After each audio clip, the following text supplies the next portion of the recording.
Ailton, eu acho que a gente está online. Estamos. Oi, todo mundo. Oi, Ailton. Que estranho, né? A gente não vê as pessoas, mas é o que temos. Mas bem-vindos e bem-vindas. Boa quinta-feira. Bom dia. Bom dia, Ailton. Bom dia. Então, a gente está aqui hoje nesse convite a um compartilhamento das ideias do selvagem, desse mundo que a gente está habitando. E eu pensei em começar um pouco falando sobre o que é o selvagem, assim, da onde a gente partiu, né? De qual insight ou compreensão, ou o que tocou nosso coração em relação ao selvagem. E eu acho que a primeira coisa que vem é o fato de selvagem significar filhos da selva. E essa beleza, né, de ser filhos da selva.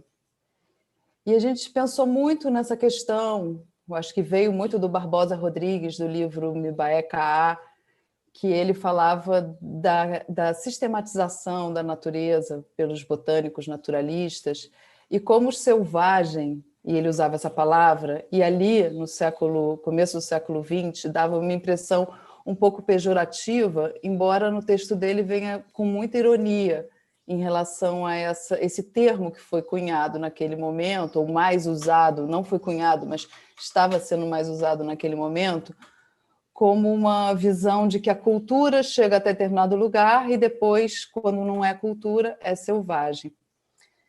E ele, no caso, vai falando de como é uma compreensão muito profunda, muito fina, né? De que o selvagem compreende, sabe se relacionar quando ele dá o nome às coisas, e a própria inteligência da natureza, os próprios seres como selvagem, e que fazem a fotossíntese, que é uma fórmula maravilhosa, linda, que transforma tudo que é raio cósmico em substância, em matéria orgânica, em vida. E tudo que é selvagem, como o coração que bate dentro da gente, a órbita sincrônica dos planetas, e é tudo em autorregulação, né? O selvagem faz a autorregulação da biosfera, o selvagem faz a autorregulação de Gaia, faz com que tudo esteja se relacionando. E aí eu acho que nasce daí essa vontade de reivindicar essa visão selvagem, de reivindicar esse entendimento de ser filho da selva. Qual o problema de ser filho da selva? Por que isso seria visto de uma forma pejorativa? Por que existiria talvez quase um esconjuro, né? Uma condenação selvagem à civilização, uma devolutiva para a civilização. Ó, vocês que são selvagem, mas sendo selvagem, filho da selva, que é um elogio, né? Então, acho que civilização concerne a tudo que é civil. Eu prefiro ser filha da selva do que ser civil. Então, um pouco eu queria que você falasse sobre isso, sabe, Ailton? A gente viajasse um pouco nessa história. Maravilha, que bom. Ontem eu tive uma conversa muito boa e o foco era literatura. E a gente acabou falando na Clarice Lispector. E alguém lembrou de Perto do Coração Selvagem. Essa poética de estar perto do coração selvagem. É como se você quisesse ficar perto do sol. Mas você sabe que lá dentro do sol é quente. E é maravilhoso.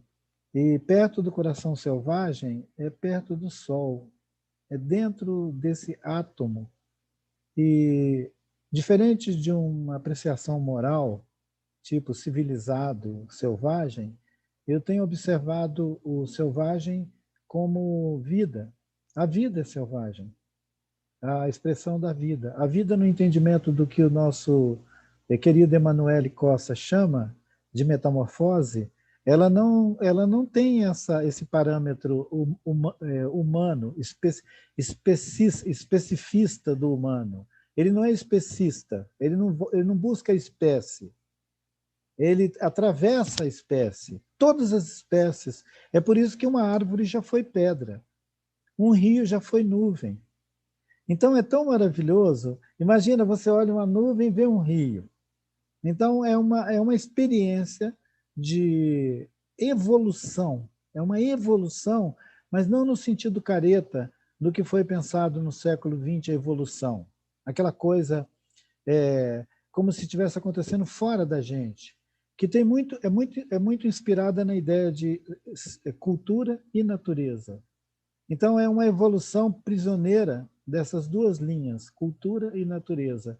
Quando o Emanuele consegue escapar desse ambiente, dessas duas vias, cultura e natureza, transcende para uma cosmovisão, uma poética da vida, onde ele chega a dizer que nós somos um mix, o nosso DNA é um mix de tudo quanto é DNA que já existiu antes da gente.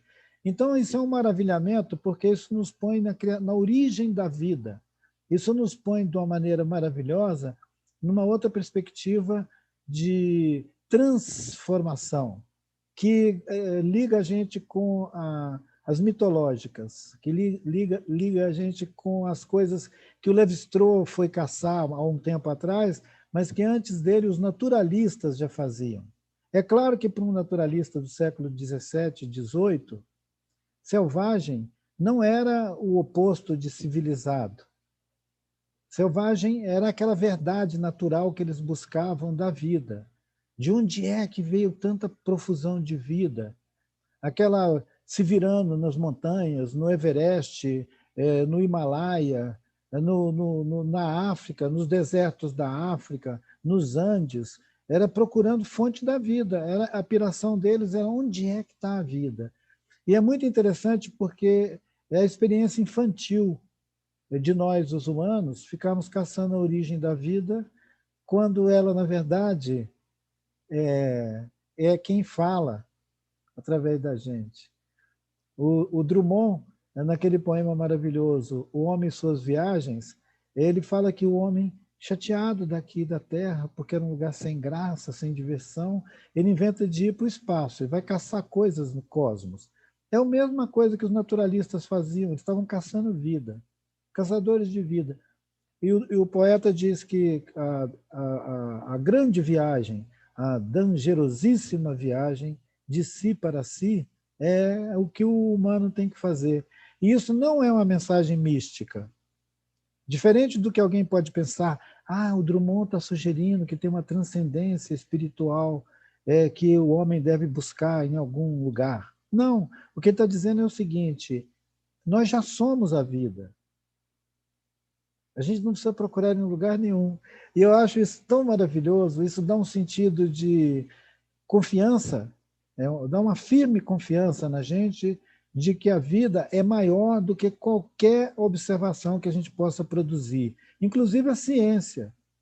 Eu acho muito bacana a função que a ciência vem assumindo nesse tempo negacionista, terra plana, essa coisa toda. A ciência vem gentilmente mostrando essas evidências de que a vida já existia muito antes da captura pela mente humana, das interpretações, das formulações humanas. A vida já estava instalada aqui há bilhões de anos. Nós pegamos o trem numa estação remota, longe, portanto, do começo de tudo. Pegamos uma carona no trem, nós estamos andando nele. É uma ideia meio assim caricata, mas esse mundo que nós estamos habitando, ele é maior do que a gente. Nós estamos criando uma certa confusão, sujando as praias, jogando petróleo para todo lado, furando o teto do céu, como diz Copenau Yanomami, né? O nosso querido Copenau Yanomami fala que os NAP, né, os brancos, eles estão esquentando demais o corpo da Terra e que está furando o peito de Ruthucara. Ruthucara é o céu. Mas não é esse céu das nuvens. É como diz a canção, em cima desse céu tem outro céu, outro céu. Naquele outro céu, o peito dele está sofrendo uma queimadura. E foi uma observação anterior à Eco 92, quando na Eco 92, finalmente os cientistas disseram: nós estamos fazendo um buraco no céu. Os xamãs já falavam que tinha o perigo de acontecer esse machucado no céu. Essa sensibilidade dos xamãs de entender que o céu sente é maravilhoso, porque o que eles estão dizendo é: a vida está em todo lugar, a vida está no céu também. A vida está até no céu. Olha que maravilhoso. Nem o céu escapa da vida. Então é maravilhoso. Tem gente louca para ir para o céu, né? Vamos para o céu e tal, buscar a vida. Não, a vida já está aqui, está lá, está em todo lugar. Essa meditação na ação, de você entender que a vida está em todo lugar, ela é maravilhosa porque ela te dá a potência de atravessar, assim como a vida, esses períodos todos, os períodos da história, período geológico, e naquela narrativa maravilhosa dos nossos parentes do Alto Rio Negro, né, dos povos das Águas Pretas, como diz a Berta Ribeiro, os tucanos, Dessana, os nossos parentes Baniwa, toda essa constelação de povos que tem uma narrativa da transformação desse corpo que nós carregamos agora como humano, em outras formas, outras experiências, tipo peixe, água, é tão maravilhoso porque olha como que a vida contagia com memórias. A vida, ela veicula memórias ancestrais. Quer dizer, ancestral não é só o antropomorfo. Quando eu penso na nossa ancestralidade, eu não estou pensando num monte de gente parecida comigo. Eu estou pensando em seres inimagináveis, selvagens. Então, esse é o entendimento de selvagem. Não é aquela coisa culturalista, controlada, referenciada nos gregos, no pensamento grego. É claro que para Platão e os colegas deles, passeando lá em Atenas, eles podiam olhar o mundo ao redor e dizer: bom, o mundo é selvagem. Eles não deixariam de estar falando uma verdade. Eles também são selvagens, os gregos. Nós e os gregos. Então, não precisa ter preconceito. Às vezes fica um pouco de ambiguidade, né? Mas eles vão chamar uma iniciativa que quer dialogar com as observações mais recentes sobre física, sobre antropologia, ecologia, os diferentes campos de ciência. Eles querem dialogar com essa imensa produção de conhecimento a partir de um lugar que eles chamam de selvagem. É voltar para casa. A gente até podia tocar uma canção agora que era De Volta para Casa. Então, é voltar para casa. O selvagem é voltar para casa. E mesmo quando eu fico pensando na literatura que foi produzida no século XIX, uma literatura romântica, né, cheia de sentido romântico, que pensava um mundo maravilhado, cheio de invenções e descobertas e tudo, e que deu com os burros na água no século XX, porque foi só guerra. Primeira Guerra, Segunda Guerra, aquela tragédia toda, e uma produção de maquinaria muito doida, aquelas, inclusive, que o Drummond fala o doce engenho, né? E o doce engenho concorda, quer dizer, o doce engenho está sempre concordando com a gente. A metáfora do doce engenho agora é você pegar seu celular e falar assim: ô Siri, aonde é que não sei o que está lá? O doce engenho. Você acaba de perguntar para não sei o quê. Quer dizer, nós estamos nos dirigindo a uma inteligência artificial por pura preguiça de pensar por conta própria. Selvagem. Selvagem. Eu gostei muito do que você falou, porque eu fiquei pensando, a nave selvagem somos nós. onde está a nave selvagem, está dentro da gente. A gente é a nave selvagem. E isso é lindo. E essa nave com essa potência de atravessar todas as formas, espécies, experiências, expressões, espaços. E eu adorei também A Vida Contagia com Memórias. É maravilhoso, porque é muito DNA, né? E essa ancestralidade dentro da gente e contagiando, né? Não só... É uma forma de transmissão, né? Muito lindo. E me anima essa perspectiva, porque quando nós escolhemos que a gente ia chamar de selvagem, aquele ciclo de estudos que a gente iniciou há cerca de 2 anos atrás, já é 3? 3 agora. A gente está no terceiro. Naquele tempo, havia uma discussão no campo assim, dos estudos, que era a coisa da transversalidade, que era a transculturalidade. Eram essas ideias, esses desejos assim, insinuados de sair de uma linha delimitada do campo da ciência e pensar sem corrimão. Então, a gente decidiu pensar sem corrimão. E foi muito bom. Eu sei que algumas pessoas, até alguns conhecidos nossos, mas para que eles foram chamar um encontro tão sensível, que trata de ideias tão bacanas, que chama o Jeremy Nard, que chama o Emanuele, que chama o Antônio Nobre, que chama esses pensadores contemporâneos mais ativos e vão dar o nome de selvagem para o ciclo desses encontros? Alguns acharam isso uma provocação. Mas não tem problema que seja uma provocação. Ela é uma provocação criativa. Ela desestabiliza aquele lugar boboca do cientista que fica com a mão no queixo, meditando. Isso parece que é um cara que pensa. Então, não precisa essa pose toda. A vida nos atravessa a todos e ela é selvagem. A gente só está devolvendo para esse maravilhamento da vida o sentido de estarmos dentro dela, experimentando, que é uma outra expressão dos paraquedas coloridos. Tem gente que fica me perguntando, mas e os paraquedas coloridos? Que é um dispositivo para você expandir a sua mente, a sua subjetividade. O Huxley falava do, como é que chama? Janelas da percepção. Sim. É do Huxley? Do Huxley. As portas da percepção? Portas, portas. As portas da percepção. Ora, mas pode ser janela também, né? Nesse tempo de pandemia, agora que a gente está confinado, olhando nessas janelinhas virtuais, eu tenho pensado muito sobre essa ideia das janelas, né? E, nesse caso, janela para nós, ela fica como uma espécie de um esforço de vazar desse lugar contido, desse recinto fechado. Mas a janela também ela pode ser percebida como nossos próprios olhos. É com eles que nós enxergamos, de certa maneira, a vida ao nosso redor, o mundo.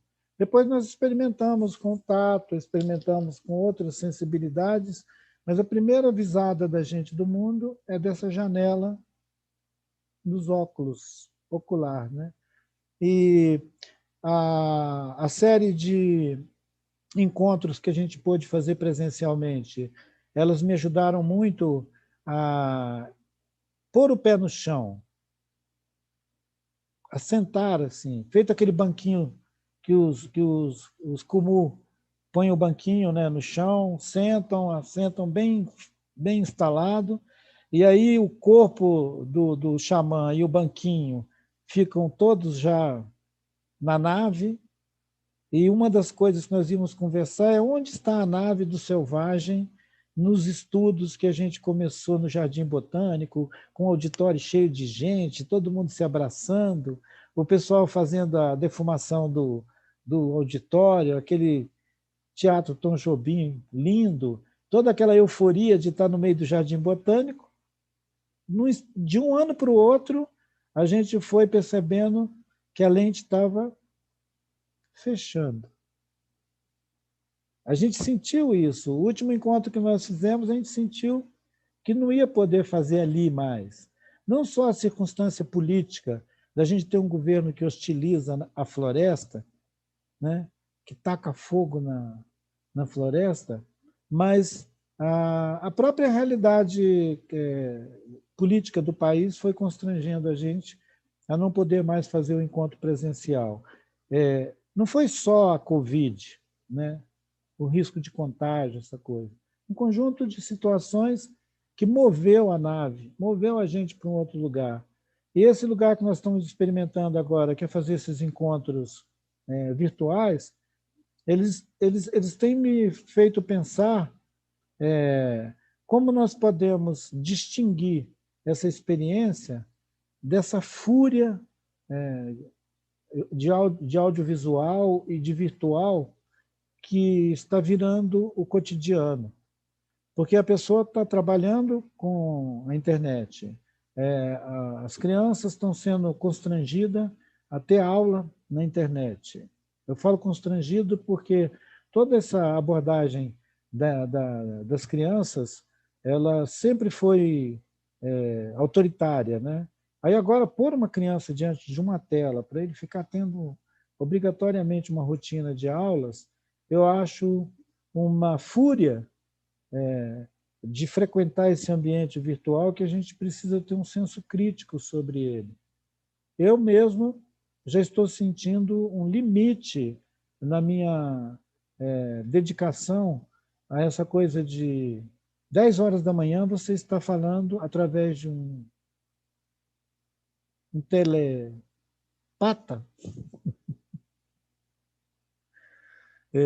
falando com o mundo, falando com as pessoas. E, em alguns casos, 8 horas da noite. Então, nós estamos transferindo aquele consumo de tempo que a gente fazia na rotina pré-Covid para um ambiente onde a gente pode disparar ele de maneira exponencial. O cara não precisa ir para a rodoviária, ele não precisa ir para o aeroporto, ele não precisa mediar um encontro, ele já faz ele assim, é uma flecha. Por falar em flecha, Ana, como foi que você pensou da gente lidar com essas mídias, mantendo esses diálogos, alimentando essas conversas que nasceram do selvagem? Então, eu acho também que aconteceu esse momento de uma saturação aqui na nossa vida analógica, né, na nossa vida física, e a gente migrou para a internet, né? Eu acho que o mundo migrou para esse espaço virtual e ali a saturação foi encontrada novamente. Mas o que aconteceu, que eu acho que foi bem lembrado, é que quando a gente saiu do espaço físico, daquele encontro lindo que foi em 2019, chovendo, e era aquela oca, né, que a gente fez, aquela egrégora, logo depois a gente se encontrou em janeiro e do nada, aí na sua aldeia, e do nada você falou 2020 tudo vai ser diferente. Eu não entendi em janeiro o que isso significava. Depois a gente se encontrou em fevereiro, numa pequena reunião até com o Luiz Erbini, aqui no Rio de Janeiro, e você falou da questão do audiovisual como uma possibilidade da gente tornar essa experiência mais acessível para as pessoas que não podem estar naquele horário, nem estão na cidade, e para a gente pensar nessa possibilidade de propagar, né, as comunicações do selvagem. E isso ficou na cabeça assim, desde o começo, e depois a gente foi atravessado pela questão da pandemia. Quando aconteceu a pandemia, o Selvagem, eu acho que, assim como a Dantes, a editora, e a gente se recolheu bastante. Pouca exposição e um reentendimento, né, de como a gente ia navegar, mas com essas mensagens, a mensagem da gente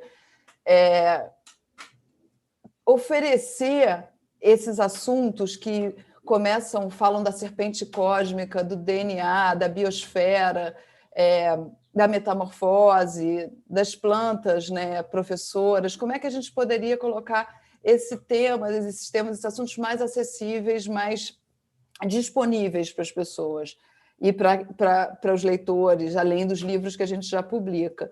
E eu acho que tudo parte muito da gente realmente confiar que a biosfera fala através da gente. A gente realmente, assim, não é um discurso, isso é uma experiência, a gente sabe disso, a gente acredita e confia nesse paraquedas colorido que é o dispositivo que acho que ela nos dá de confiança, né? Essa metáfora que você usa. E aí a gente criou algumas coisas esse ano, que foram os ciclos de leitura. A gente fez já 4 ciclos de leitura, são fechados, mas eles são muito potentes no sentido de realmente mergulhar nesses temas. Acho que foi um estudo para a gente também e para todos que participaram. E a gente pensou nas flechas. As flechas é uma série de audiovisuais, 6 episódios inicialmente, com esses temas que a gente está trabalhando e conversando, de 15 minutos cada, usando um pouco a ideia de compostagem de imagem, a gente não criar novas imagens, a gente usá-las como uma narrativa, a gente trazer a narrativa, você narrando essas histórias, e aí seriam essas flechas, seriam esses episódios, 6 episódios de 15 minutos cada, tem a Elisa Mendes, o Lucas Canavarro, a Lívia Serri e a Flávia Godoy, que já estão fazendo parte da equipe dessa grande edição de pesquisa, e é algo que a gente pretende, enfim, ser o arco dessas flechas para que elas alcancem. A gente vai precisar contar muito com a rede de pessoas para que isso chegue a jovens, escolas, e a gente poder falar da serpente cósmica, da canoa da transformação, das plantas professoras, das cianobactérias, da biosfera, das metamorfoses, da regeneração de Gaia, dos seres invisíveis, que a gente também, desde acho que acabou o Selvagem, a gente com esse desejo de fazer um livro sobre os seres invisíveis. Esse livro está em andamento, com o Dorian Sagan, que é filho da Lynn Margulis, que esteve no Selvagem com a gente em 2019. Ele está fazendo uma seleção de trechos dele com ela, ele foi um grande colaborador dela, sobre esses seres invisíveis, visões científicas desses seres invisíveis, que são responsáveis por muito, né, por tudo, por essa regulação, por essas relações da biosfera, pelo nosso organismo. A gente é um ecossistema, né? A gente é habitado mais do que a metade da gente é feita de outros seres. E a gente vai apresentar 50 seres invisíveis, vão ser ilustrados pela querida Lua Kali. E a gente está trabalhando nesse livro. E tudo isso a gente organizou um pouco, porque é um mundo, né, de coisas. Ontem teve o encerramento do ciclo de leitura do Emanuele, e foi lindo. Ele participou, era do livro Metamorfoses, foi com o Alexandre Nodari e com a Cecília Cavalieri, e ele participou da última aula. E ele resolveu falar, bem, vocês já leram o livro, eu vou falar de outras coisas. E começou a falar assim, sabe? Ele olhando assim, e obviamente ele começou a falar, que isso sempre acontece com a gente, sobre espécies, sobre essa questão das espécies que a gente estava conversando antes, que você começou a falar agora. E ele só viajando nisso, sabe? Porque essa injustiça que é você ficar, de alguma forma, definindo, né, você aquilo, e como isso já provoca uma guerra, já provoca uma batalha de direitos. É aquilo que eu chamei de especismo. Exatamente. Então, parece que vocês já estão conversando, né? Parece não, vocês já estão conversando acho que nessa nave e telepática. Sobre os invisíveis, eu me lembrei que há 5 anos atrás, um pouco mais, a nossa querida Maria Inês Almeida, aqui, ela estava dirigindo o Centro Cultural da UFMG e ela organizou uma exposição chamada Mira. Dentro da Mira, foram convidados artistas visionários, né, da Amazônia, na Colômbia, no Peru, no Brasil também. O Moisés, o Benck e eu também tivemos trabalho nosso na Mira. Mas eu estou me lembrando aqui de um trabalho de uma mulher que era da Colômbia e que ela trouxe os elementais das plantas. São os Lindo. invisíveis. Sim, lindo. E Fui cada nessa planta... exposição. Você lembra que cada planta tinha seu serzinho? É lindo, lindo, lindo. A gente pensa que para acompanhar essa visão do livro, que vai ser o livro dos seres invisíveis, a gente vai publicar cadernos trazendo essa visão da gente peixe, do chapire, Uhum. de outra leitura, né, desses seres invisíveis, de outra compreensão. Ontem até eu vi uma imagem de uma célula, uma das imagens mais definidas, e é incrível como é um universo cada célula, né? E invisível para a gente, mas ali estava visível na foto. Um universo, sabe? Eu fiquei pensando assim muito nisso, de como a gente, de alguma forma, está tentando reproduzir essa cidadezinha dentro da célula, É. esse mundo invisível e, enfim. Os, atravessando um pouco a fronteira do campo, digamos assim, ocidental, né, do aparato de pensar cientificamente, o Krishnamurti e outros mestres de lá da Índia, eles dizem que um grão de areia tem o universo todinho lá dentro. Então, essa célula, que tem tudo lá dentro, ela tem mesmo, ela tem o universo lá dentro. Essa perspectiva, ela ajuda os humanos a acalmar um pouco o pensamento e o coração e entender que a gente não precisa fazer uma expedição ao cosmos. A gente não precisa lançar foguetes ao céu. A gente pode buscar nos micro-organismos que estão no nosso próprio corpo e ao nosso redor, essas paisagens cósmicas que a gente tanto anseia por elas, elas estão aqui. Então, é a ideia, a vida está em tudo e essas paisagens cósmicas estão aqui, porque elas estão numa célula.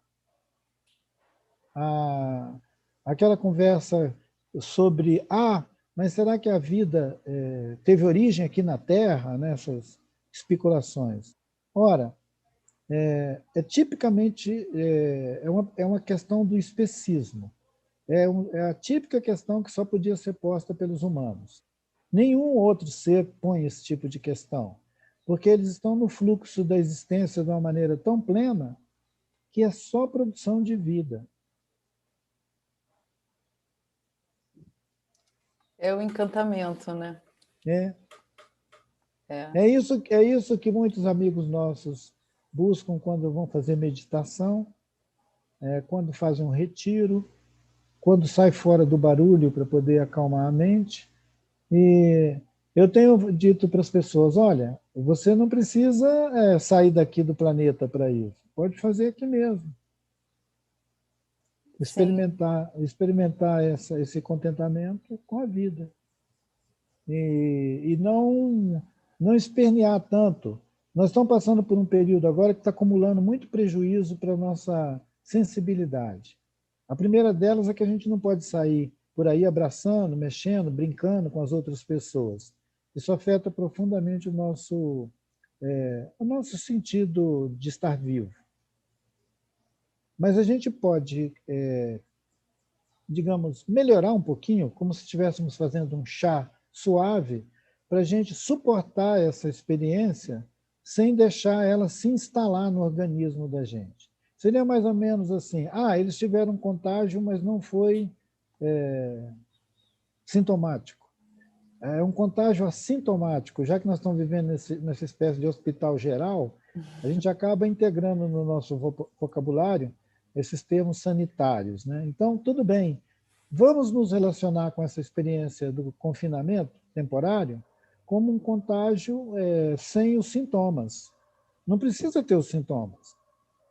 Os sintomas é uma produção própria. A pessoa vai produzir esse sintoma de acordo com sua disposição para a vida. Eu escutei sobre os Zoé, aquele povo indígena que vive em condição de isolamento, né, na Amazônia, e que um médico, o Eric, que trabalha com eles já há algum tempo, ele sacou que esse negócio da pandemia podia ser um dano para aquele povo que estava de contato recente. E ele conseguiu trabalhar muito para manter aquela gente isolada durante o pico do contágio. Ontem ele estava me dizendo feliz que nenhuma pessoa zoé adoeceu. E que ele perguntou para o Zoé como é que eles fizeram para evitar o contágio, e disseram, a gente fugiu para o interior mais profundo da nossa floresta, para dentro da nossa floresta. A gente escapou dos caminhos conhecidos e fomos para dentro da floresta em lugares onde nem nós mesmos nos cruzávamos um com o outro. Aí nós botamos em ação uma prática cultural que é a evitação. Porque essa evitação é o seguinte, quando nasce uma criança, o pai da criança não pode ver os avós. É uma coisa do sistema cultural deles. Então, aquele pai da criança tem que ficar fora do circuito, ele não pode ser visto. Porque se ele for visto, a criança adoece. Outra evitação, um caçador, quando ele está com um neném novo, ou quando a companheira dele está grávida, ele não pode ir no mato caçar os animais aleatoriamente. Ele tem que tomar muito cuidado, porque ele pode estar caçando e o espírito dos animais caçarem ele. E no caso de caçarem ele, vão afetar a saúde do neném, que ainda não nasceu, e da mãe do neném. Então, isso são evitações. Tem uma disciplina, tem uma cultura sobre isso. O que os Zoé fizeram foi botar em ação uma prática deles, uma terapêutica deles, que nesse caso, um dispositivo, né, terapêutico deles, que não deixou ninguém adoecer, quando todo mundo podia ter passado por um aperto enorme e que matou muita gente, né? O Eric, que é médico, observando isso do ponto de vista da medicina ocidental, ele disse, eu fiquei admirado dos Zoé saberem que tinham que evitar, mesmo lá dentro da floresta, um contato muito intenso. E eu perguntei para eles por quê, eles viraram e falaram, porque o espírito dessa doença anda no ar. O espírito dessa doença anda no ar. Eles veem o espírito dessa doença e eles sabem como que ele anda no ar. E depois que foram feitos vários testes, constataram que se um cara espirrar numa sala fechada, num raio de 2 metros, ele afeta direto o outro organismo que está perto. Mas se for mais de 2 metros, diminui a intensidade. Se for alguns quilômetros, não tem nenhuma chance dessa coisa ser transmitida. Os Zoé sabiam disso. Eles sabiam disso pela cultura deles, pelas práticas sociais deles, essa evitação. E o Eric ficou pirado de constatar que os amigos Zoé dele têm uma medicina que foi eficiente para evitar o contágio de um povo dentro da floresta, né? E espero que eles continuem capazes de mobilizar esses conhecimentos próprios, porque nós ainda podemos ter a extensão desse contágio para o ano que vem, né? Todo mundo que presta atenção na trajetória dessa pandemia sabe que ela pode ter um recrudescimento, não é isso? O ano que vem.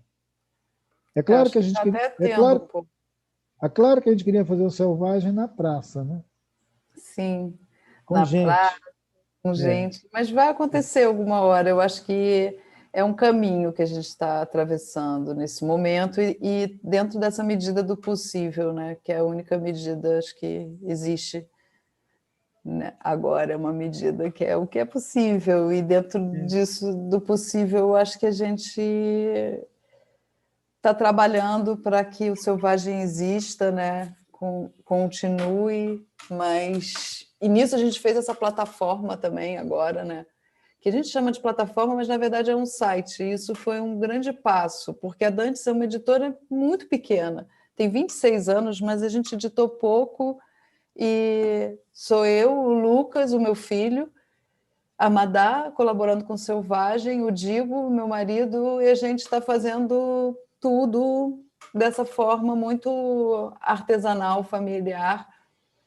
E nesse momento a gente separou o Selvagem da Dantes, colocando um espaço mais organizado, porque uma das outras coisas que a gente fez foi editar cadernos. Esses cadernos têm textos, ou textos de falas transcritos, ou outros textos. Então tem a Cristina Itaquá, o que ela falou no Selvagem, tem o Jeremy Narby, o que ele falou, o Dorian Sagan, mas também tem um texto chamado Propriocepção, que é bem bonito, sobre esses seres invisíveis falando por dentro do nosso corpo, como alguns gestos, algumas reações vêm dessa memória de mitocôndrias, do que elas já passaram, e como elas já passaram, nós já passamos também, e elas continuam, enfim, agindo. E hoje, que dentro a gente está lançando essa plataforma, né, esse site Selvagem, que chama selvagemciclo.com.br, vão estar todos os cadernos disponíveis para baixar de graça. Isso é um super trabalho assim, que a gente faz atualmente, né, editar esses cadernos, às vezes traduzir e tudo. E esses cadernos, a gente está lançando um hoje da Berta Ribeiro, nossa querida Berta Ribeiro, que trouxe tanta coisa linda para o Selvagem, né?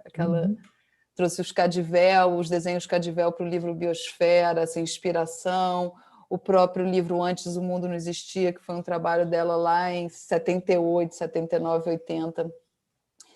E a gente está lançando esse texto dela num caderno hoje, que chama Mitologia Pictórica dos Desana, que é um texto que foi publicado dentro do livro Grafismo Indígena da Lux Vidal, organizado pela Lux Vidal, e a gente transcreveu, reeditou e disponibilizou para baixar de graça, está lá na plataforma, lá no Selvagem Ciclo, e junto com os outros cadernos. E falando assim, eu nem sei se agora eu te cortei um pouco nessa história toda do Zoé. Não, eu achei muito bem-vindo você falar das flechas e dos cadernos, porque para quem ainda não está, digamos, quem não está acompanhando essa conversa já há 2 anos, há 1 ano, seria legal você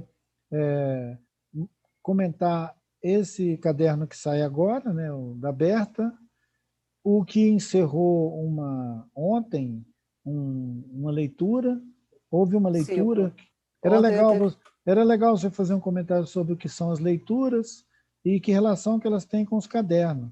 Porque quando a gente for falar das flechas agora, também era legal que cada flecha cada flecha tem um desenho, tem um quenê dela, então era legal fazer um comentário sobre esses desenhos de cada flecha, para a gente compartilhar e também convocar mais gente a fazer junto, né?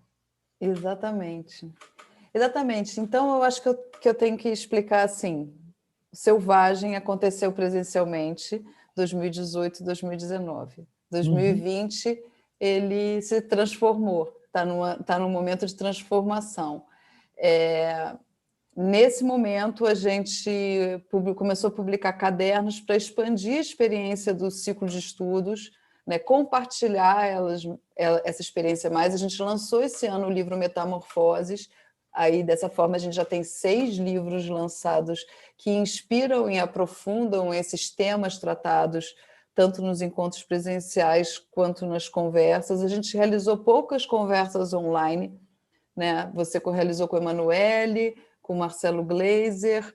Isso tudo está num canal do Selvagem no YouTube. E a gente então, tem os livros, os cadernos e tem os ciclos de leitura desses livros. E começou uma bateção aqui. Espero que tudo bem. Os livros, a gente criou ciclos de leitura que as pessoas se inscrevem e durante um mês, 2 a 3 horas por semana, né, a gente faz um encontro por Zoom para ler junto com algum guia. Então, por exemplo, o Fábio Scarano nos guiou na leitura do próprio livro dele, Regenerantes de Gaia.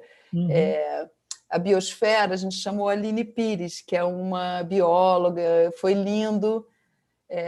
Esse curso também foi o primeiro. Antes o Mundo Não Existia, que é o livro do Luiz Lana com o pai dele, Firminiano Lana, que foi um livro que a Berta Ribeiro publicou em 78. Em 95, o Isa fez uma publicação e nós publicamos e lançamos em 2019 a nossa edição. Revisada. Revisada, porque o Luiz Lano esteve com a gente em 2018 e veio aqui e repensou alguns termos. Todos os desenhos são originais, ele mandou novamente os desenhos, ele integrou, e isso dialoga muito com o caderno, os grafismos, a linguagem ideográfica deles nessa edição. Então, essa edição a leitura foi o Idjahuri Cadivel, com a Franci Baniwa, que nos guiaram, e eles fizeram convites. Então, a gente teve o Jaime Diacara, que é Desana, o João Paulo Barreto, e o Dagoberto Azevedo, que são Tucano, o Denilson Baniwa, você, o Álvaro Tucano e a Dayara Tucano, nos conduzindo nessa canoa da transformação, que é essa memória linda do povo dessano e dos rionegrinos sobre a vida, sobre o surgimento da vida, sobre a transformação do espírito em vida. Então, a gente fez esse ciclo de leitura também, e agora, ontem, a gente terminou o último ciclo de leitura desse ano, que foi o Metamorfoses, que foi guiado pelo Alexandre Nodari e pela Cecília Cavalieri, e no último encontro, para o encerramento, a gente contou com o próprio Emmanuel Cotillard, que é o autor do livro, para trazer comentários. Isso tudo que estava assim, começou a ter um lugarzinho para as pessoas acessarem.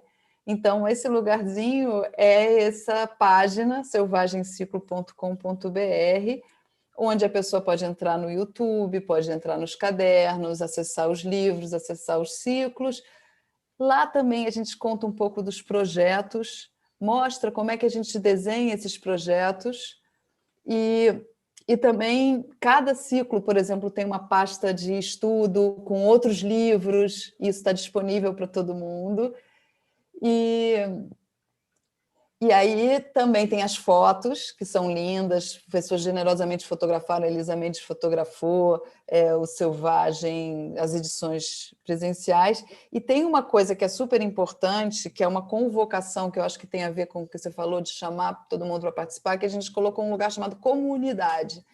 Nesse lugar, é uma forma é um convite para pessoas que queiram participar do Selvagem de forma voluntária, ou se integrar, às vezes numa revisão de texto, numa transcrição de uma fala, numa tradução. A gente tem observado que várias pessoas gostariam, elas falam, como é que eu posso ajudar e tal, e isso, o Olaf Lorentzen, ele traduziu para a gente um caderno, falou, o que você quer, gostaria que eu ajudasse? Eu falei, poxa, você fala inglês bem, você poderia traduzir o caderno da Lynn Margulis? E foi ótimo isso, assim, essa participação, essa possibilidade, né, de se integrar à nave e ao trabalho. Então, tem essa parte ainda.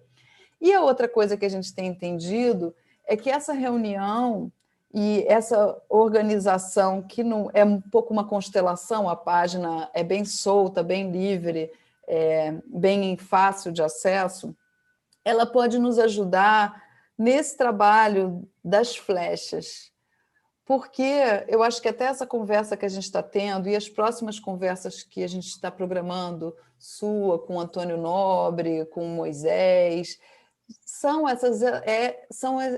um pouco esse caminho, essa trajetória para a gente elaborar a precisão, porque a flecha ela tem que ir para trás para ir mais para frente, e ela é quase uma reza, né? A forma como ela é feita, a forma apurada como ela tem que ser feita. Então, a construção, o fazer dessa flecha, a concentração dela, de alguma forma, a gente vai compartilhar, dentro da medida do possível, esses diálogos a partir dessas conversas que a gente vai estar disponibilizando na plataforma, no YouTube, fazendo como hoje a gente está fazendo aqui. E aí a gente podia falar um pouco sobre cada flecha, né? O que você acha? Seria legal, seria muito bom. Nós estamos agora com a possibilidade de realizar, de ficar pronto com 2 flechas, não é isso? Sim. Você podia falar elas não vão ficar prontas ao mesmo tempo, né? Não, vai ser a primeira flecha é a serpente e a canoa, que integra essas duas perspectivas que são múltiplas, cada uma em si. Uma do Antes do Mundo existia, que vai falar sobre a canoa da transformação, que é uma canoa cobra, e o livro A Serpente Cósmica, do Jeremy Narby, que vai trazer essa visão do DNA dentro do nosso corpo. Ele é feito, ele pode ser lido, né? E ele foi interpretado por vários cientistas como duas serpentes, e a presença dessa visão da serpente cósmica em diversos mitos de origem, né? A vida sendo uma serpente que chega, a vida sendo uma serpente que se transforma. Então, vai ser a integração dessas duas narrativas na primeira flecha. A segunda flecha, que era aquilo que a gente estava conversando, se a gente ia para as plantas, porque os temas são plantas mestres, né, plantas professoras, biosfera e metamorfose, seres invisíveis, metamorfose e regenerantes de Gaia.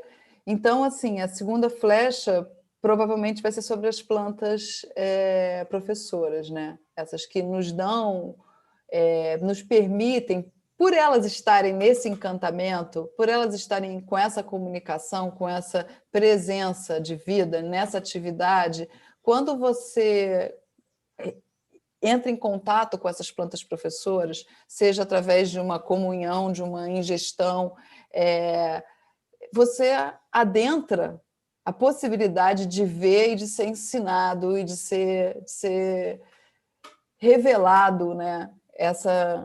Esse estado da vida, né? E acho que muita coisa é aprendida assim. No livro próprio Serpente Cósmica, o Jeremy Narby comenta isso, como, de alguma forma,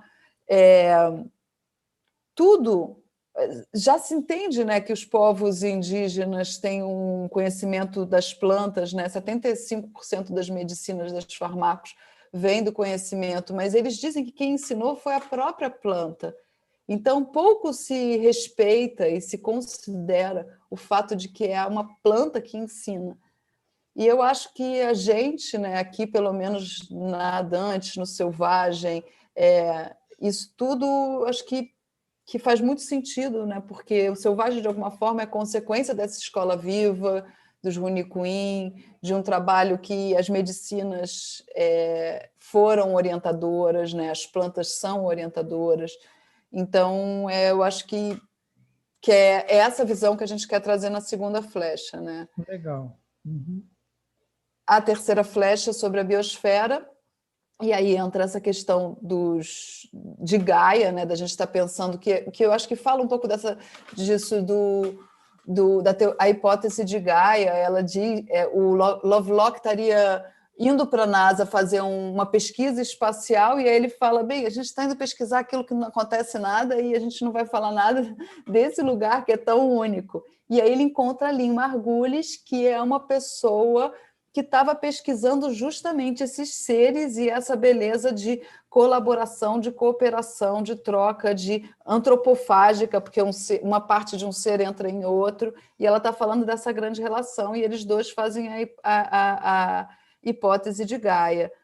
A gente publicou esse livro Biosfera, que foi um norte da última edição, porque a Lynn Margulis também publicou esse livro nos Estados Unidos anos depois dele ter sido escrito na Rússia, mas esse livro é uma primeira visão para a ciência, né? Tem que deixar isso claro, porque eu acho que os povos originários e muitas culturas sempre viram e entenderam isso, desse organismo vivo, dessa inteligência, desse corpo, né, que é vivo da Terra. E aí a gente vai falar dessa troca de raios cósmicos que são trocados, as cianobactérias e as plantas fazem a fotossíntese, transformam isso, o resíduo disso, o carbono, não, os resíduos disso é o oxigênio, aí o oxigênio é o que faz a gente estar vivo. Então, é um pouco uma visão para a gente sair dessa visão antropocênica, né, e entender o quanto a gente depende dessa vida. Da vida produzindo as condições para que a gente continue existindo. Exatamente. Quando toda essa maravilhosa engenharia da vida produz o oxigênio, ele cria as condições para os humanos viverem aqui na Terra. Isso é E muito sutil, né?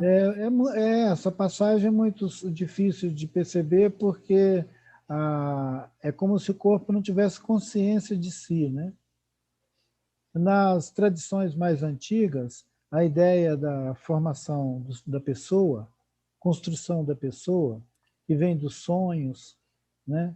Que vem de todas aquelas orientações de dentro das diferentes culturas, mas que implica uma chegada aqui na Terra. Então, tem uma consciência de que esse corpo chega aqui na Terra. Essa consciência ela é indispensável. Se a gente pular essa parte, se o sujeito aparece aqui no mundo sem nenhuma compreensão desse evento maravilhoso, ele é ritualizado em várias culturas, né? Pega o neném e pinta ele de genipapo. Aí fica aquele serzinho todo pretinho, azul de genipapo. Nos Rune Queen eles fazem isso, né? De pintar os neném. Tinge neném todinho, não é uma pintura, ele passa por um tingimento. Em outros vão ser outras práticas que são plantas, não esquecer que o genipapo é uma planta, é o urucum, são outros óleos, são outras plantas que vão receber esse corpo aqui para ele circular no meio de outros seres que todos estão implicados com essa origem da vida, esse sentido maravilhoso de ser contínuo, é um contínuo da vida. Um poema que uma vez me veio, aquele que eu dei o nome para ele de tradição, ele diz: cantando, dançando, passando sobre o fogo, seguimos num contínuo o rastro dos nossos ancestrais. Esse poema é sobre isso. Cantando, dançando e passando sobre o fogo. Agora nós estamos passando sobre o fogo, nesse período de privação. Precisa ter muito cuidado, atenção, porque as pessoas que são iniciadas para passar sobre o fogo, quando elas se distraem, elas queimam o pé. Ele está passando em cima do fogo. Se ele se distrair, ele queima o pé. Ele tem que estar num estado de concentração tão profunda que permite ele passar em cima do fogo sem saber que está passando em cima do fogo. E deve ser alguma coisa meio tantra, né? Mas é de muitas culturas nossas e eu sou dessa turma. O meu pai é dessa linhagem, eu aprendi com ele. Então, assim, o pessoal que canta, dança e passa em cima do fogo. Essa experiência, ela é uma experiência que implica práticas culturais, escolhas, modos de vida, e que nós podemos pôr isso como possibilidade para grande quantidade de gente que está nos assentamentos urbanos, nas cidades. E, em algum momento, o selvagem não vai poder evitar de falar sobre a ideia das cidades como uma ideia que deveria ser posta em questão. Porque elas continuam atraindo gente demais, não para. E elas consomem muita energia e elas são um acelerador do consumo. A cidade é um acelerador do consumo. Quando você viajava, subia o rio, ia lá para a aldeia, você diminuía visivelmente o seu consumo de tudo. Até da luz elétrica você diminuía o consumo, porque ela não tem. Então, assim, você diminuía, você saía fora desse sorvedor de energia, de roupa, de comida, de remédio, de equipamento, de tudo quanto é tralha. Isso que eu chamo de tralha tecnológica, né? Tudo que é produzido, a mercadoria, como diz o Copenau Yanomami. A gente tem que escapar desse mundo de mercadoria, enquanto que a cidade ela é um acelerador do mundo da mercadoria. Se a gente continua estimulando as pessoas a viver em Nova York, Londres, Paris, sei lá, Roma, não sei o quê, reproduzido em Rio de Janeiro, São Paulo, capitais, essa estrutura que a arquitetura e o urbanismo, digamos, configura, a gente tem que, em algum momento, chamar também arquitetos e engenheiros para a gente conversar sobre selvagem. Não tem? Tem mesmo. Isso eu acho que é um super assunto para o ano que vem a gente ir mergulhando mais nisso. Porque são esses fluxos, né? E realmente... Opa, Hilton. Eu estou aqui. Tá bom. Como... Eu me desconcentrei. Como a gente vai lidar, né, com essas transformações aqui. A gente conversou bastante sobre consumo, né, sobre o fato de mudar os desejos, como a gente as pessoas saem da pandemia e isso volta um repique agora, querendo consumir novamente o mesmo modo de vida.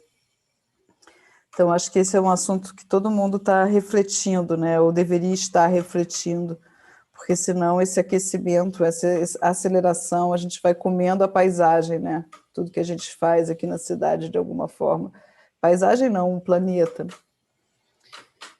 E então, agora aqui que eu estou aqui, eu vou continuar falando da biosfera, depois a gente vai fazer uma flecha sobre os seres invisíveis, que eu já falei um pouco do livro, mas ele se estende nas flechas aos seres invisíveis, às visões indígenas dos seres invisíveis, dos espíritos da floresta, dos espíritos que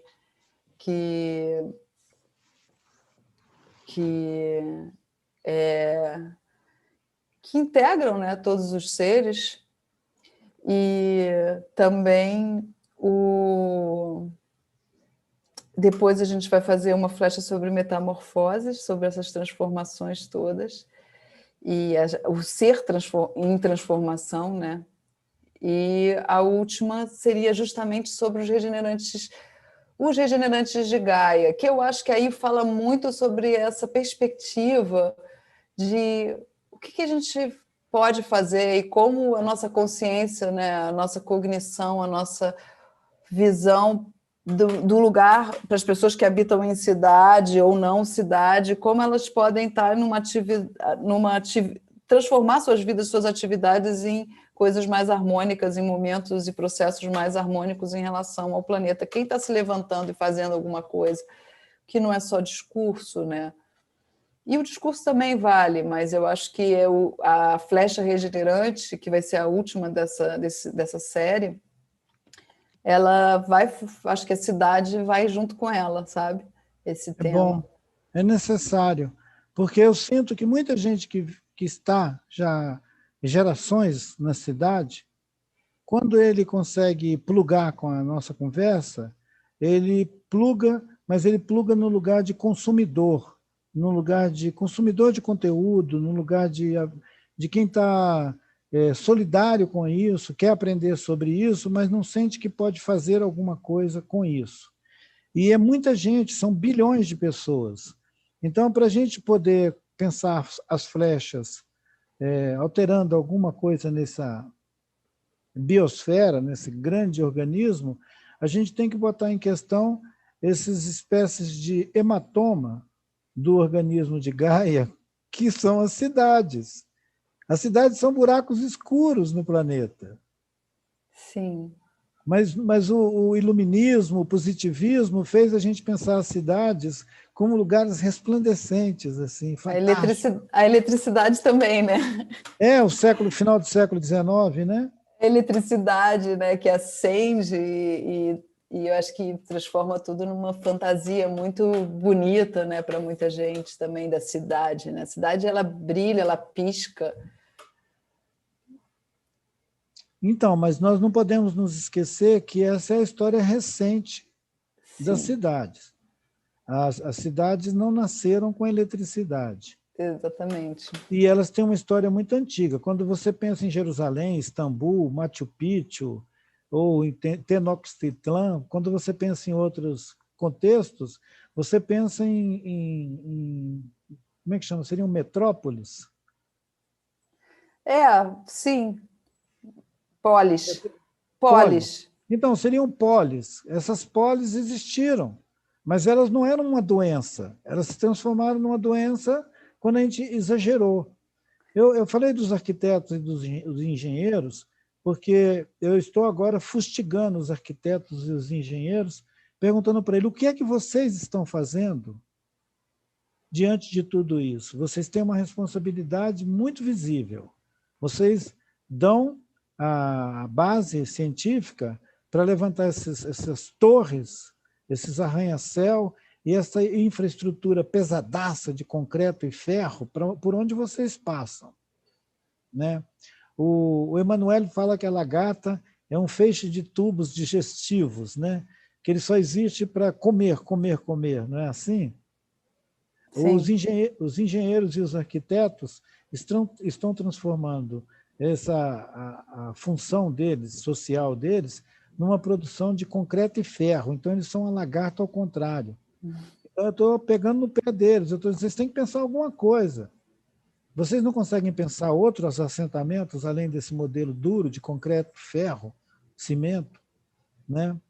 E que matam os rios, canaliza tudo, entuba tudo e antecipa, de certa maneira, a estética do cemitério, né? Totalmente, nossa. É uma estética. Quando você olha de fora mesmo, assim, põe um olhar crítico, você fala, o que é isso? E eu falando isso com os arquitetos de São Paulo, alguns deles muito bacana, muito sensíveis, ficaram chocados quando eu disse da imagem das cidades, com essa coisa do concreto, tudo virando uma espécie de cemitério. Ele falou, mas que isso? Né? Eu falei, não, mas tem a poesia que fala São Paulo é o túmulo do samba. Pense nesse sentido de túmulo do samba. Aí ele falou, mas não foi um paulista que falou isso, quem falou isso foi um carioca, não sei se foi o Vinícius de Moraes. Olha... Mas eu falei que foi o Paulo Vanzolini, né? E tem uma coisa assim, que você falando, eu me lembrei da nossa querida Alice Workman, falando no primeiro Selvagem sobre o que a cidade tem, é a abundância, desse talvez a polis ter começado com esse sentido, e juntei um pouco com o Antônio Nobre no segundo Selvagem, quando ele fala sobre a questão do crescimento, né? Que o crescimento, quando o crescimento perde, adoece, né? Quando ele perde a sua capacidade plástica, né, de ter uma consciência de tamanho, ele não para de crescer, ele é a doença, né? Isso. Ele adoece.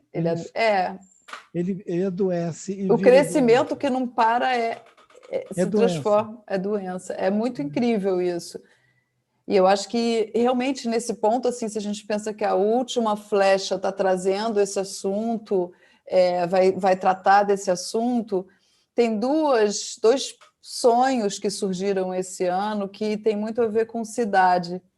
Um deles é o Inharã, que é com a ideia que a gente veio logo depois do Que Tem na Mata, com Carlos Papá, Cristina Itaquá, Adriana Calab, essa ideia de refazer o mapa de São Paulo, dessa cidade, a partir dos nomes indígenas, que o Papá traria o significado, mas não como uma tradução que traz para a gente o sentido, e sim que nos leva a ver como o Guarani entende o que é Tamanduateí, o que é Iguatemi, e dessa forma a gente desembarcar, né, acho que desse momento, numa cidade que tenha um significado não perdido, né? Se reencontra com o seu significado dos lugares, dos nomes, das palavras. A gente chamou de uma cartografia de afetos, né? Sim, e o que tem Inharã... sentido, que estão contados, estão nas narrativas. As narrativas Guarani, em Biá, em Andeva, elas vão nomear esses lugares, referenciando eles na criação. Então, são eventos que deram origem a esses lugares. Você revitaliza, você dá um duim nesses lugares. Duim. Quando eu falo da cidade, eu não estou falando da cidade como um lugar que a gente deve destruir, mas como um lugar que a gente deve transformar. Porque se a gente não transformar a cidade num jardim, não encher ela de coisas vivas, ela vai virar mesmo um cimentão. E você falou da Alice, né? Eu falei da organicidade do projeto Então, porque dela. essa geração da Alice querida, dessa turma, que perceberam que era possível fazer brotar da calçada as hortas.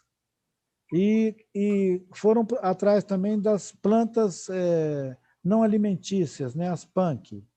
Não, E foram alimentícias, alimentícias. as plantas alimentícias, É, punk. punks. E que não eram percebidas como remédio, alimento, eram desprezadas como mato, Ervas daninhas, né? na beira Como das calçadas, nos canteiros. E para além dessa observação jardineira, teve um fortalecimento muito grande da perspectiva dessa meninada, que é o de criar floresta, criar água, produzir floresta a partir da cidade. Então, talvez a gente deva também ampliar a importância desse sentido de fazer jardim, fazer comida, fazer agrofloresta a partir da cidade, porque ela deixa de ser só o lugar que suga, que recebe, que sorve, e passa a ser também um lugar que troca, sim. né? É lindo E isso esse trabalho da organicidade dessa galera toda que eles têm, sim, que formam uma teia, né, de regeneração, formam uma possibilidade de transformação e eu acho que tem uma coisa de ação já, né, que é bonita. O que eu agora estava pensando também, que eu acabei não falando, do Nherã, é que o Nherã, esse termo que o Papá trouxe para dar nome ao projeto, é como os guaranis chamam a Mata Atlântica, onde os sim. espíritos se banham. Uhum. Então, eu acho sempre importante a gente trazer essa visão do espírito dentro, né, desse chamado de água, chamado de planta, chamado de abrir o chão, chamar o espírito. E, Ana, Ah, para alguém que tem dificuldade de distinguir o sentido da potência da vida, para essa expressão que algumas culturas usam para falar espírito, ela é, em algumas tradições, o mesmo sentido. Vida e espírito é o mesmo sentido. Então, esse Nyere é a vida expressada nisso que a gente chama de Mata Atlântica, né? exatamente, é Que os lindo. botânicos passaram a chamar de Mata Atlântica. Então, ele tem uma transcendência. É essa maravilha que a cidade bloqueia.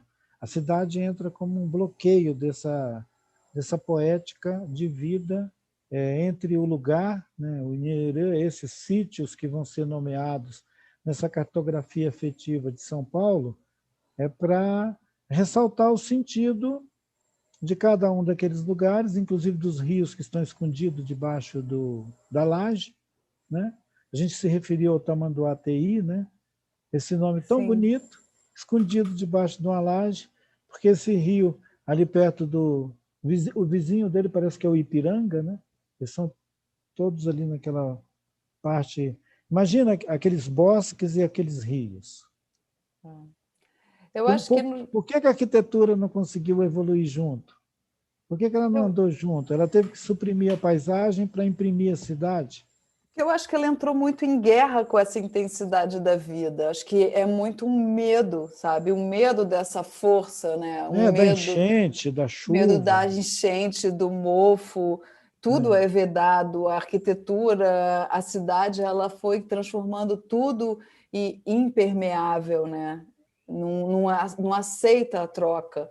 Então, eu acho que esse projeto é um pouco para um doim mesmo, vontade de despertar esses nomes, né? Para que exista a possibilidade desse espírito voltar para a cidade. A gente pensou em começar em São Paulo pelos Guarani, né? Tem o pessoal do Jaraguá vai desenhar esse mapa de Parelheiros, do Rio Silveira. Então, é uma ação coletiva esse projeto, que acho que a gente tem chamado de selvagem Inherã, mas é Inherã, né? Inherã já diz tudo. Né? E fica bem indicado que o Selvagem, como uma iniciativa que vai estar ativando um acervo de conversas e imagens que você disse que é uma... como você falou, reciclar? Compostagem. Compostagem. E você usou compostagem no sentido de também reciclagem. Sim, totalmente. Né? De não ter que fazer de novo, não ter que buscar uma matéria original para aquilo, porque já tem tanta produção de audiovisual, como você falou, já tem tanta produção. Quando avançar no trabalho do Inherê, ele vai gerar conteúdo para aquela flecha que a gente vai fazer lá na frente, que é o Regenerantes. Quando a gente tocar no Regenerantes de Gaia, a gente não pode deixar de fora essa espécie de blindagem que as cidades se imprimiram para a gente exatamente poder convocar essa grande quantidade de gente que é urbana, que vive na cidade, para participar com a gente da conversa, porque senão fica uma conversa, eu não sou da agrofloresta. Fica parecendo que nós estamos querendo falar só com quem é da agrofloresta, quem está na floresta. Na verdade, nós estamos jogando uma flecha de instigar a vontade de pensar a vida. Na floresta, na cidade, em qualquer lugar. E eu estou achando muito bacana esse primeiro episódio, digamos assim, da nossa série, do nosso papo. Eu já estou chamando de série, mas eu não posso confundir as pessoas, senão eles vão achar que a gente está fazendo uma série. Não é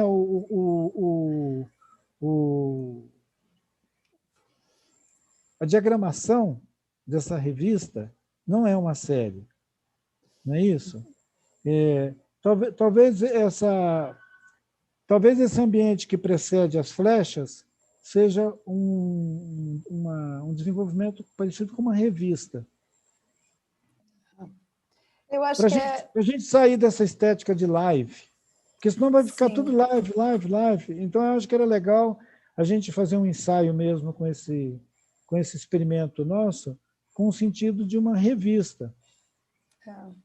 Sim, revista mesmo, revista. Né?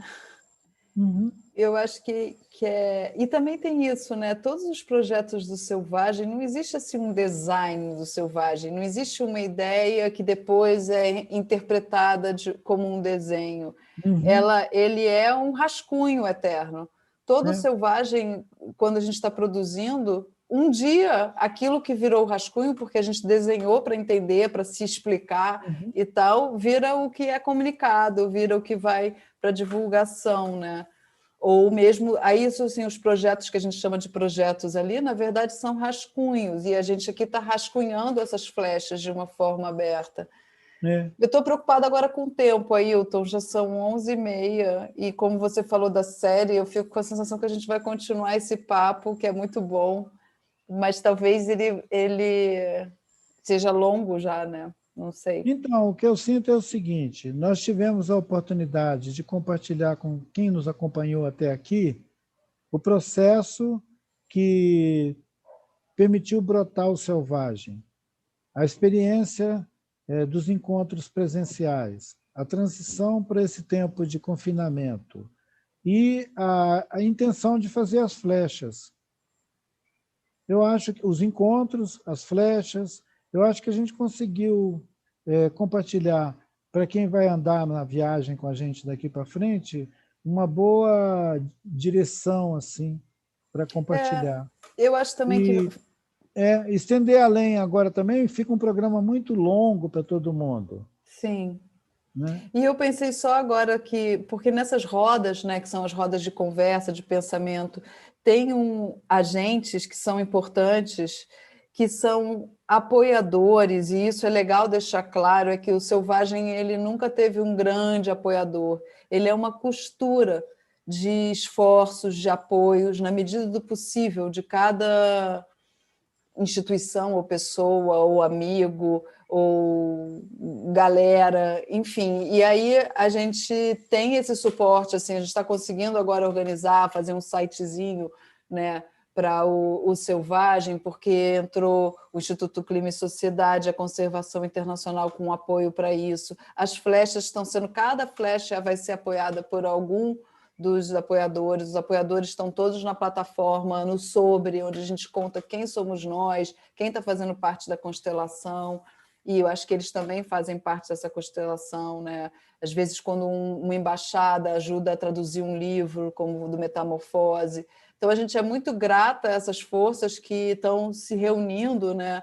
Instituto IP, Serrapilheira, que estão se unindo ali dentro de uma medida do possível, confirmando desde o primeiro, vamos ali, vamos apostar para essa galera continuar trabalhando, né? Porque os encontros dão trabalho, fazer um livro, né? Numa editora pequena, como a Dante, que só lança 2, 3 livros por ano, isso é todo um equilíbriozinho, né, que é necessário assim, para a gente estar com fôlego. Nesse sentido, eu acho que foi muito criativo instituir um espaço para o selvagem que ele pode se desenvolver, digamos assim, sem ficar muito referenciado no ritmo editorial da Dante. Ele pode rolar, ele tem uma nave, né, como a gente chama. Então, essa nave ela está digamos, nesse gradiente, nós vamos seguindo. Foi legal a gente fazer esse piquenique agora de manhã. Só não deu para a gente trocar assim, as xicrinhas de chá, os biscoitos, e bater aquele papo animador de quando a gente está aí na sua sala te visitando. Viva! A Madá ficou ajudando a gente. Obrigada, Madá. Viva!